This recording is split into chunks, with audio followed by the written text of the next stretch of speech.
poder parar e refletir de fato em quantas inumeráveis bênçãos Deus tem derramado sobre nós, mesmo no meio do isolamento social, mesmo no meio dessa provação que temos vivido. Eu queria convidá-lo nesse instante a abrir a sua Bíblia na carta de Paulo aos Filipenses. Eu queria ler com vocês nessa noite Filipenses capítulo 1, versículos de 1 a 11, a parte introdutória da carta. No meio deste período que temos vivido, é interessante avaliar o nosso coração, o que temos como princípio, o que norteia as nossas vidas, e a gente pensar nesses princípios orientados pela palavra de Deus. E eu queria convidar você a abrir a sua Bíblia nesse texto. Filipenses capítulo 1, versos de 1 a 11, eu vou fazer a leitura e gostaria que você acompanhasse aí na sua casa, com a sua família. O texto diz assim: Paulo e Timóteo, servos de Cristo Jesus, a todos os santos em Cristo Jesus, inclusive bispos e diáconos que vivem em Filipos. Graça e paz a vós outros, da parte de Deus, nosso Pai, e do Senhor Jesus Cristo. Dou graças a meu Deus por tudo que recordo de vós, fazendo sempre com alegria súplicas por todos vós em todas as minhas orações. Pela vossa cooperação no Evangelho, desde o primeiro dia até agora, estou plenamente certo de que aquele que começou boa obra em vós, há de completá-la até o dia de Cristo Jesus. Aliás, é justo que eu assim pense de todos vós, porque vos trago no coração, seja nas minhas algemas, seja na defesa e confirmação do Evangelho, pois todos sois participantes da graça comigo. Pois minha testemunha é Deus, da saudade que tenho de todos vós, na terna misericórdia de Cristo Jesus. E também faço esta oração, que o vosso amor aumente mais e mais, em pleno conhecimento e toda a percepção, para aprovardes as coisas excelentes e serdes sinceros e inculpáveis para o dia de Cristo, cheios do fruto de justiça, o qual é mediante Jesus Cristo, para a glória e louvor de Deus. Amém. Eu queria mais uma vez pedir a orientação de Deus numa oração. Vamos orar mais uma vez. Bendito seja o teu nome, Senhor, que não nos rejeita a oração e nem aparta de nós a tua graça. Aliás, muito obrigado por tua graça, Senhor, que tem sustentado as nossas vidas e mesmo em meio ao caos, nós podemos ter paz em nosso coração.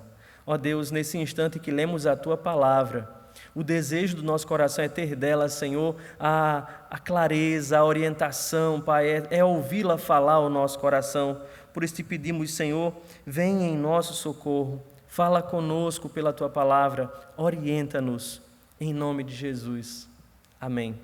Amém. Queridos, Paulo, ele estava escrevendo essa carta direto da prisão em Roma. Aliás, de Roma preso, Paulo escreve algumas cartas, Efésios, Filipenses, Colossenses, a carta a Filemon. E essa carta aqui, ela tem um quê especial. Paulo havia recebido a visita de um membro da igreja lá de Filipos, Epafrodito, e Epafrodito vinha trazer a preocupação da igreja de Filipos com Paulo. A igreja estava um pouco preocupada, ansiosa pela situação que vivia Paulo, mas também pela situação que ela vivia. E é interessante que, no meio daquele contexto, ela expressa essa preocupação com o apóstolo Paulo, não somente em palavras, não somente com orações, mas eles também mandam até o apóstolo Paulo uma oferta. E aí Paulo recebe essa oferta, com essa oferta em mãos e na companhia de Epafrodito, Paulo escreve uma carta de gratidão, uma carta em resposta ao cuidado da igreja dos Filipenses. E essa carta, ela é destacada no meio das demais cartas de Paulo, porque nela Paulo não trata de nenhum problema teológico esquisito que estivesse acontecendo na igreja. Pelo contrário, é uma carta onde o apóstolo Paulo se apresenta, vamos dizer assim, desarmado. Ele fala tão somente como Paulo, ele não se apresenta como um apóstolo, ele se apresenta igual com Timóteo, como servos de Cristo, porque ele está ali falando a irmãos queridos, e é esse tom que nós vemos na carta. Nós não conseguimos, pelo tom de fala de Paulo, de escrita de Paulo, não conseguimos perceber um homem abatido ou entregue à tristeza por estar limitado numa prisão. Embora a prisão de Paulo é diferente da nossa concepção de prisão, Paulo estava preso numa prisão domiciliar, com guardas do império todo o tempo fazendo a sua porta, até mesmo algemados em Paulo, e ele está vivendo nesse contexto quando recebe essa preocupação da igreja e ele resolve escrever essa carta aos cristãos que também estavam vivendo um tempo conturbado no império, assediados pelos cidadãos romanos, assediados pelo próprio império, e eles podiam naquele contexto estarem preocupados com o futuro da igreja, com o futuro do evangelho, como continuariam todas as coisas, e eles expressam essas preocupações enviando esse mensageiro até Paulo e enviando essa oferta até Paulo. Na carta nós vamos encontrar Paulo apresentando-se como o autor, logo a primeira palavra da carta, ele e Timóteo como o escritor dessa carta, que era um costume daquela época. Algumas pessoas tinham seus amanuenses ou escritores, as cartas eram ditadas, e percebemos que isso era um costume em Paulo. Por exemplo, quando lemos Gálatas, isso fica muito claro, quando Paulo diz no final, a saudação é de próprio punho, o que subentendemos que alguém escreveu a carta para Paulo, e eles se apresentam apenas, como eu disse, servos de Jesus Cristo. Nós não podemos esquecer que Paulo estava recluso, encarcerado. E eu queria nessa noite ler esse texto na perspectiva de um encarcerado. E eu gostaria de perceber os destaques de Paulo que ele faz para a igreja que se encontrava assim preocupada, uma igreja que se encontrava perseguida, mas não deixava de demonstrar o seu amor, demonstrar de fato a sua preocupação com o reino, com a expansão do evangelho, com os pregadores da palavra. Então, eu queria considerar assim com vocês esse texto nessa noite. E eu queria perceber, em primeiro lugar, na perspectiva de um recluso ou de um encarcerado, Paulo, ele reconhece o valor da comunhão dos filipenses, o valor da comunhão da igreja. Como eu disse, Paulo se apresenta como servo de Jesus Cristo. E, como é costume nas cartas daquele contexto, ele já apresenta quem são os seus leitores. Ele dirige a sua carta a todos os santos, a todos os crentes, entendemos aqui, a todos aqueles que foram separados em Jesus Cristo ou para Jesus Cristo, e ele faz um adendo, ele diz, inclusive, bispos e diáconos. E é interessante que os bispos e diáconos, a gente pode pensar, por que inclusive bispos e diáconos? Será que eles não seriam contados no meio dos santos? Mas não é isso que Paulo está querendo dizer com esse inclusive. Paulo está querendo dar destaque à liderança da igreja. Talvez aqueles que conduziram a igreja naquele pensamento, naquele amor, naquela forma de cuidar. E Paulo quer dar atenção a esses líderes e até demonstrar que isso que ele escreve também é uma gratidão a essa liderança da igreja, a uma liderança também que estava lá todos vivendo juntos, como Paulo situa todos na mesma classe, como santos que vivem em Filipos. Filipos, uma cidade do Império, que leva esse nome por causa do pai de Alexandre o Grande, uma cidade que tinha um clima diferente, era uma cidade que era povoada na sua maioria por soldados aposentados, soldados romanos aposentados, e possivelmente essa igreja era uma igreja composta de crentes gentios na sua maioria. E a saudação que Paulo dirige a eles é uma saudação simples, que aparece na maioria das cartas de Paulo, mas que fala muito do que Paulo quer expressar no conteúdo dessa carta e desse texto especificamente. A saudação de Paulo é: graça e paz a vós outros, da parte de Deus, nosso Pai, e do Senhor Jesus Cristo. A graça, nós conhecemos, a graça é esse favor imerecido de Deus, a graça é o poder operante de Deus que transforma a nossa vida e que nos habilita de fato à paz, à relação com Deus, a uma proximidade com o Senhor, e é isso que Paulo almeja ver firme na igreja dos filipenses, é isso que ele roga sobre os filipenses, que a graça e a paz de Deus os sustentasse e os dirigisse. Mas eu queria focar a minha atenção nas palavras que se seguem. O versículo 3, o 4 e o 5, Paulo, no cárcere, ele considera e reconhece o valor da comunhão que ele tinha ou tem com os filipenses naquele contexto. Paulo lhes: dou graças a meu Deus por tudo que recordo de vós, fazendo sempre com alegria súplicas por todos vós, em todas as minhas orações, pela vossa cooperação no Evangelho, desde o primeiro dia até agora. Paulo, ele reconhece nesses versículos, e ele vai continuar desenvolvendo esse pensamento, esse reconhecimento do valor da comunhão dos filipenses, nos versículos 7 e 8, mas é interessante que do cárcere, as palavras que saem da boca de Paulo não é de lamúria, não é de reclamação, não é de praguejamento, não é de blasfêmias contra Deus, não é de reclamar das circunstâncias, pelo contrário. Paulo é alguém que está refletindo no cárcere, é alguém que está pensando no valor demonstrado na ação daqueles irmãos, e ele diz: eu dou graças a meu Deus por tudo que vem à minha memória quando eu me lembro de vocês. E eu digo, Paulo tinha muitas lembranças a respeito dos filipenses. Eu não sei se vocês lembram que no começo do evangelho na vida de Paulo, é com uma mulher da cidade de Filipos que Paulo tem contato, aquela mulher que era vendedora de púrpura, Lídia, lá em Atos capítulo 16, e é pregando o evangelho naquele lugar que aquela mulher se converte. É posteriormente, ainda no capítulo 16, que Paulo é preso, e é lá no cárcere que ele canta junto com Silas, e ele é levado à casa de um carcereiro, e o carcereiro se converte. Os frutos do evangelho em Filipos na vida de Paulo são muito antigos. A cidade se abriu para Paulo. É interessante que na segunda viagem missionária de Paulo, nós vamos ver Paulo passando para Tessalônica, depois de Filipos, e os crentes de Filipos mandam donativos para Paulo, para auxiliar Paulo nas suas necessidades. Então eles tinham uma relação de amizade, de amor. Por isso eu digo, Paulo escreve uma carta não como noutras, que ele se apresenta logo como apóstolo de Cristo, defendendo o seu título, a sua posição, para poder trazer uma instrução autoritativa para aqueles irmãos. Aqui ele escreve como a amigos, e ele apresenta isso nessas palavras: por tudo o que eu recordo de vocês. É a respeito desses filipenses também que ele se refere lá em 2 Coríntios, quando está falando a respeito da oferta arrecadada para os carentes de Jerusalém, e ele se refere aos da Macedônia, que já mandaram a sua oferta, o seu donativo. Paulo está se referindo aos filipenses, que o acompanhavam em seu ministério.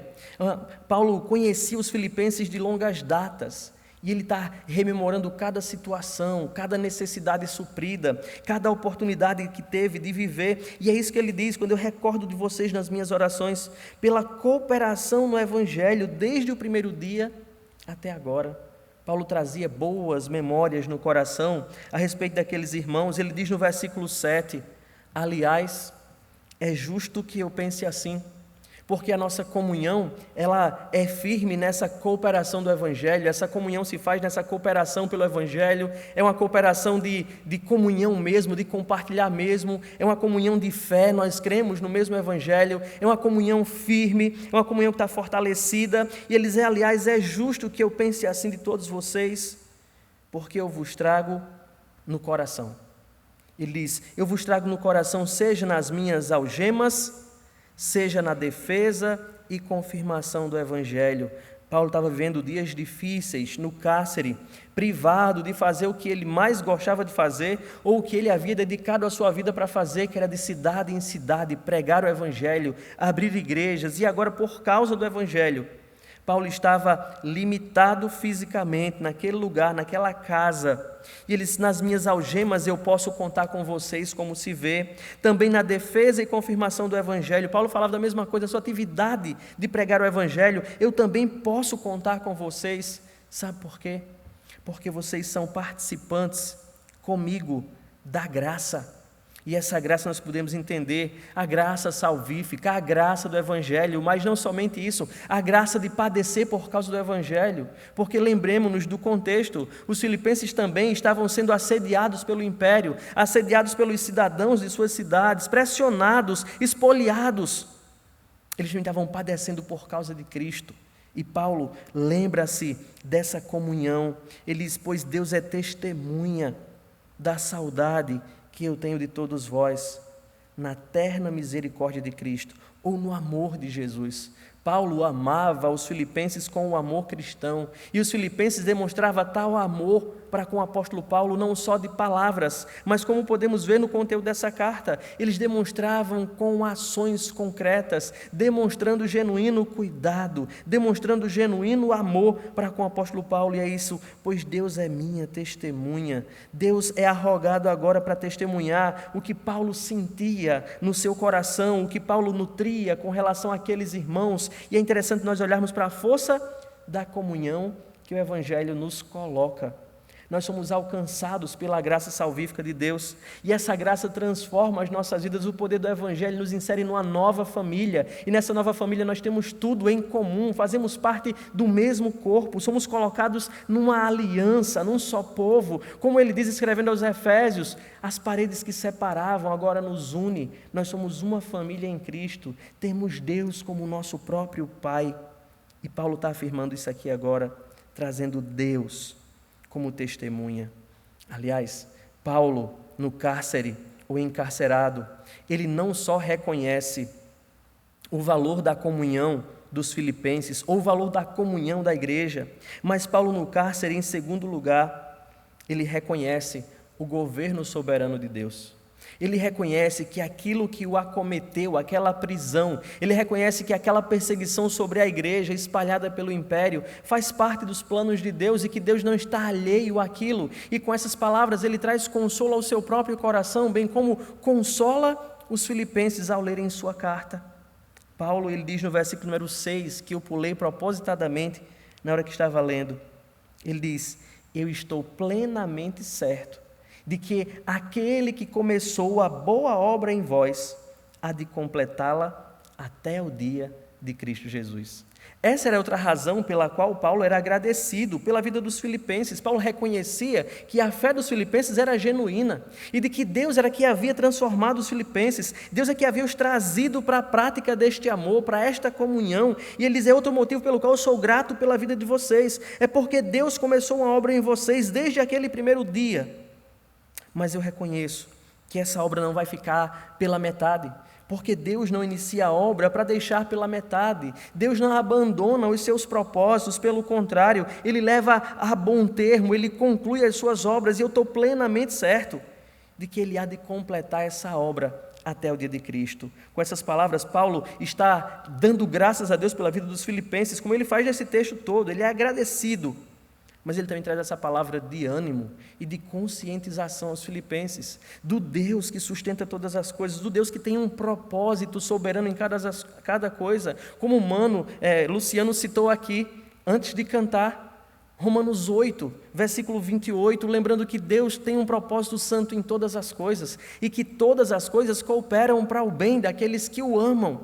E Paulo traz essa consciência dos filipenses, não citando Romanos, mas lembrando para a gente, que nós temos um Deus cuidadoso, que conduz a história, que está sentado no alto e sublime trono, e que tem um plano perfeito e ordenado e coordenado para ser concretizado, como Paulo situa aqui, no grande dia, o dia de Cristo Jesus.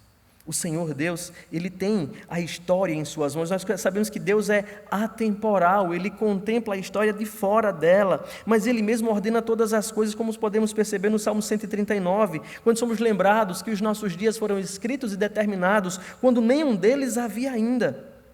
É esse Deus que está conduzindo a história, e esse Deus que os filipenses estão sendo lembrados, que por mais que eles estivessem vivendo dias difíceis na sua fé, por mais que eles estivessem sendo assediados por perseguição e por miséria, por mais que Paulo estivesse preso, Paulo compreendia que Deus não tinha obras inacabadas, que Deus não deixava obras pela metade, e ele então afirma isso, que Deus tem um propósito santo em tudo. E o que ele almeja? Que essas pessoas se mantenham fiéis, com Cristo como centro de suas vidas, e assim vivendo, eles possam perseverar até o dia de Cristo, cumprindo o seu papel, porque aqui também somos animados pela verdade da perseverança dos santos, de que Deus nos preserva, de que Deus Ele conclui os projetos que Ele mesmo pensou, como Judas advoga na sua carta, no versículo número 24, quando ele diz: ora, aquele que é poderoso para vos guardar de tropeços, para vos apresentar com exultação, imaculados diante da sua glória. Nós pertencemos a um Deus, irmãos, que conhece a realidade que vivemos, e que não só conhece por experiência, mas porque Ele mesmo ordenou todas as coisas, e Ele mesmo traz todas as coisas ordenadas por suas mãos. Então Paulo lembra aqueles irmãos, ele tem uma certeza plena no seu coração, de que aquele Deus que o conduziu até a margem daquele rio e o fez pregar e Lídia se converter, aquele Deus que o permitiu que ele fosse encarcerado e que no cárcere ele fosse açoitado e encarcerado, Ele também sabia que daquele cárcere Paulo pregaria o evangelho, e o carcereiro e sua família se converteria, e lavaria suas feridas e cuidaria dele. Ele sabe, Deus que ordena o sofrimento, é o Deus que ordena também o consolo e o conforto. E Paulo está lembrando isso. Tem um Deus que completa obras, tem um Deus que conduz todas as coisas para um fim proveitoso. Qual deve ser a nossa preocupação? Qual deveria ser a preocupação dos filipenses no meio do caos, da perseguição ou da miséria? A preocupação deles deveria ser amar a Deus, amar ao Senhor, porque todas as coisas cooperam não para o bem dos que estão preocupados, todas as coisas cooperam não para o bem dos que estão ansiosos, todas as coisas cooperam não para o bem dos que estão planejando, todas as coisas cooperam não para o bem dos que estão em pânico.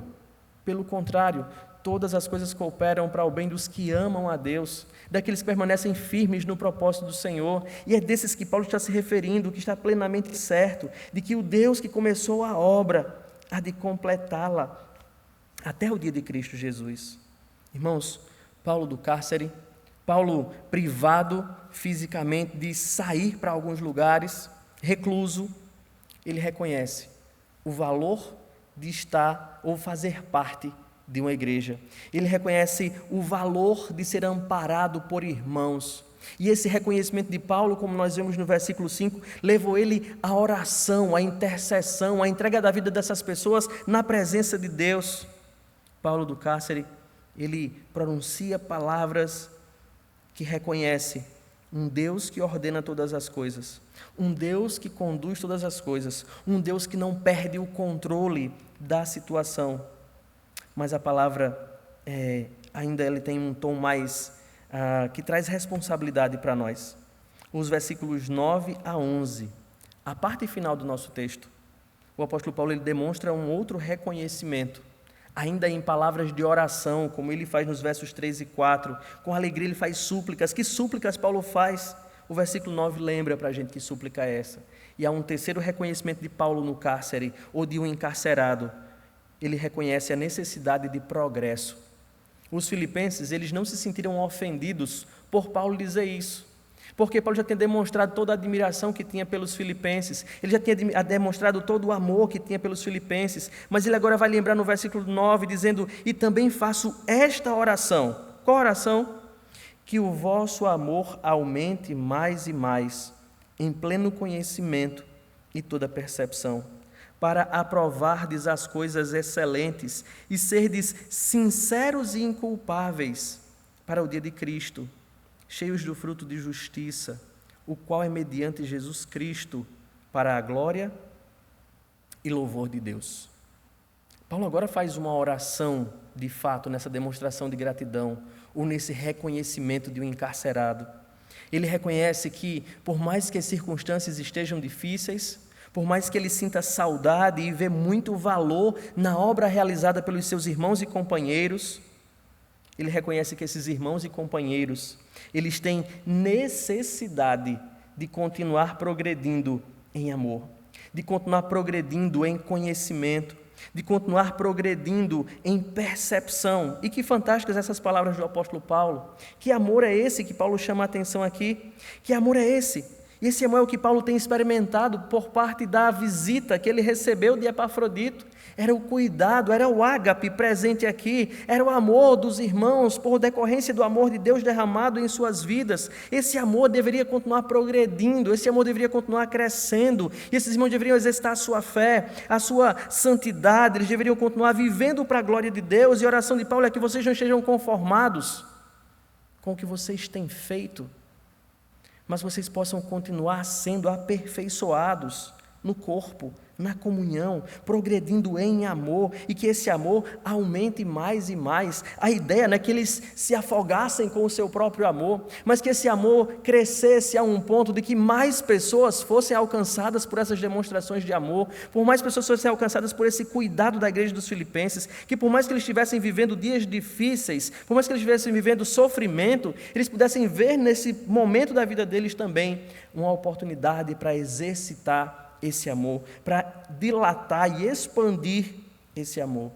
E um amor que cresce, ele é acompanhado de virtudes. Por isso ele diz no versículo 9, que esse amor aumente mais e mais. E que virtude deve acompanhar esse amor? E ele diz: o pleno conhecimento. O amor vazio de conhecimento, ele não passa de uma simples expressão de cuidado social. Mas Paulo vai lembrar que esse amor, ele deve ser acompanhado de conhecimento, e não conhecimento de qualquer coisa, conhecimento da verdade, o conhecimento do Evangelho, o conhecimento de Cristo, deve ser um fator norteador da prática deste amor. O que deve nortear essa prática de amor é o conhecimento de Cristo, o conhecimento do Evangelho, mas não somente isso. O amor deve ser acompanhado da virtude do discernimento, da percepção, a habilidade. O discernimento não é só saber o que é certo e errado, mas o que é o bom, e se é a hora, e se devemos fazer ou se não devemos fazer. É o discernimento das circunstâncias. E Paulo chama a atenção dos filipenses para que o amor deles não fosse um amor descuidado, não fosse um amor sem ponderação. Pelo contrário, a oração de Paulo é que eles crescessem em amor, e de que esse amor fosse acompanhado de conhecimento e de percepção, para que eles pudessem aprovar as ações, aprovar as práticas que de fato fossem excelentes. E a oração de Paulo ainda lembra que esse amor deveriam ser alcançados ou acompanhado pela virtude da sinceridade, para que eles fossem sinceros e também inculpáveis para o dia de Cristo. Mais uma vez, a expressão, o foco, o alvo da vida cristã, da vida dos filipenses. Paulo está no cárcere, mas não está desanimado. Paulo está no cárcere, mas não está abatido.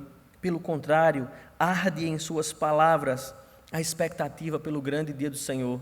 Arde em suas palavras o desejo genuíno de ver o Evangelho progredir.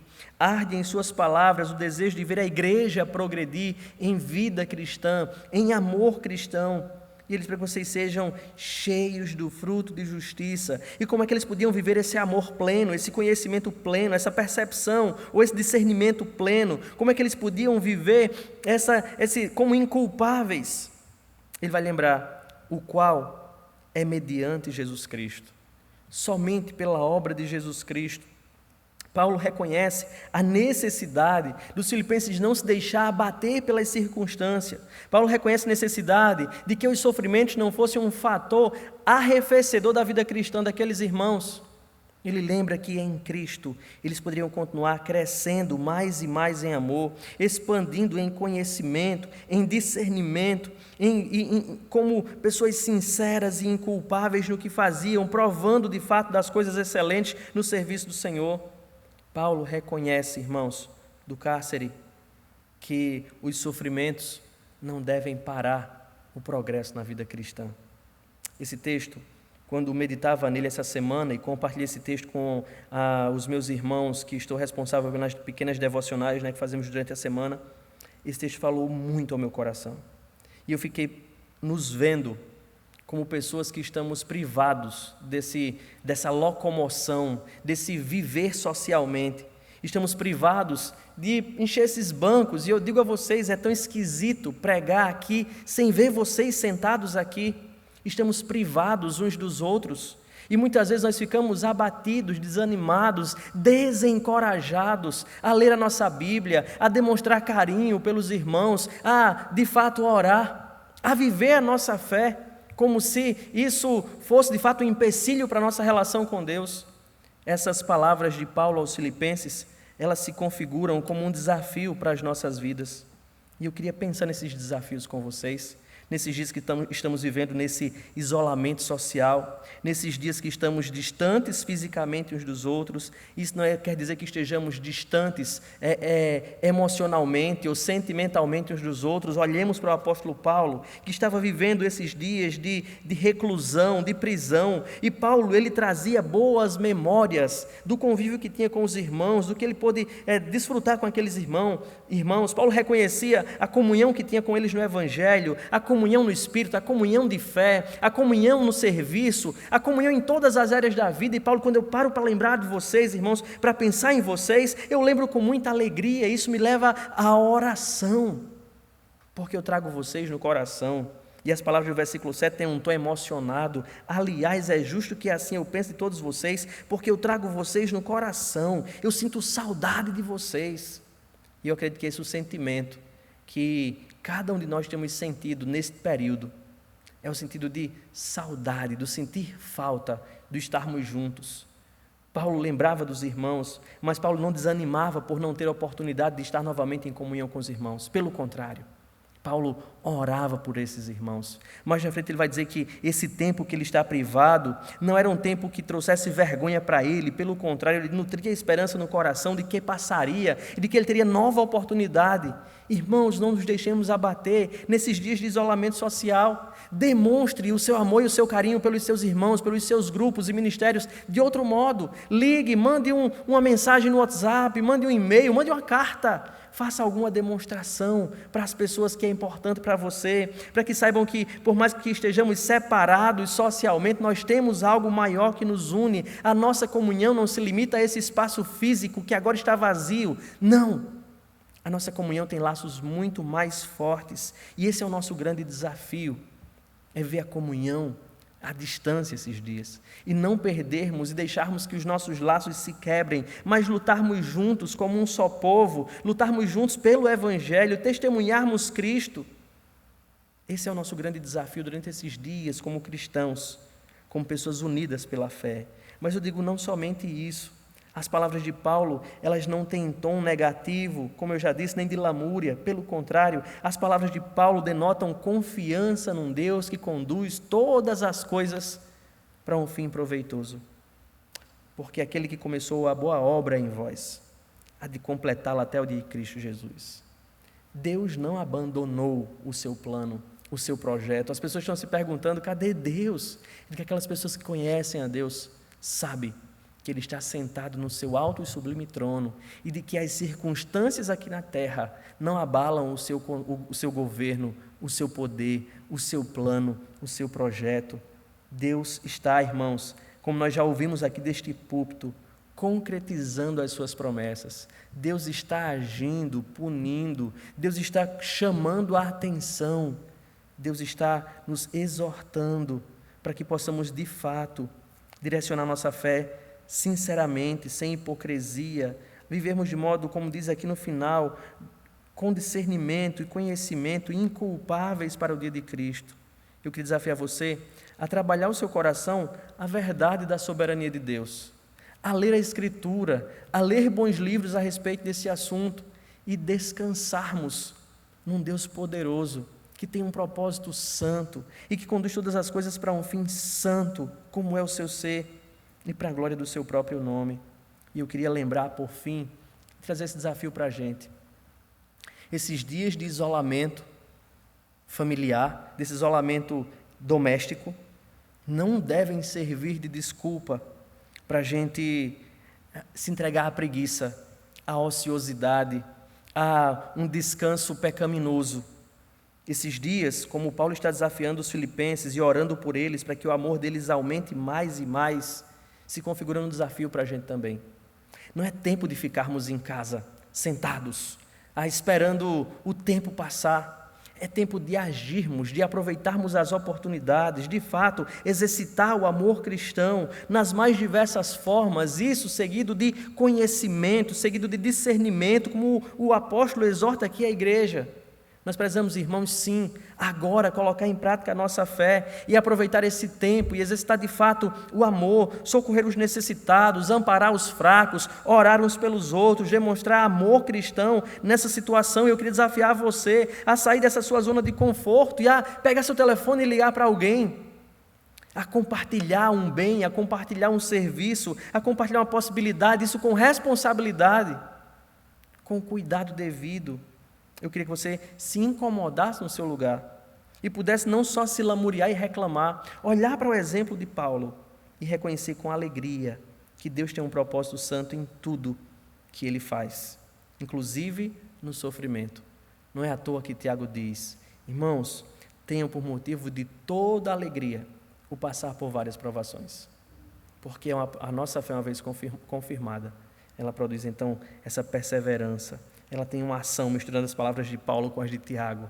Mas é isso, passamos por provações, mas elas não são justificativas para o nosso arrefecimento, para a nossa entrega, para a nossa ociosidade.